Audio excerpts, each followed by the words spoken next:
Dhulagarh নিবরা traffic পুলিশের উদ্যোগে নিরাপদ রাস্তা নিরাপদ শিবির পালন। হাওড়া পথ দুর্ঘটনা রোড এবং সাধারণ মানুষের মধ্যে ট্রাফিক আইন সম্পর্কে সচেতনতা বাড়াতে ধুলাগড় নিবরা ট্রাফিক পুলিশের উদ্যোগে নিরাপদ রাস্তা নিরাপদ পশ্চিমবঙ্গ শীর্ষক পথ নিরাপত্তা শিবিরের আয়োজন করা হয়।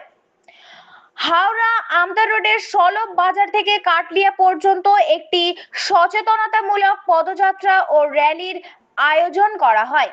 র্যালিতে ট্রাফিক পুলিশের আধিকারিক এবং পুলিশ কর্মীরা হাতে পোস্টার ও ব্যানার নিয়ে সাধারণ মানুষ, গাড়ি চালক এবং বাইক আরোহীদের ট্রাফিক আইন মেনে চলার আহ্বান জানান।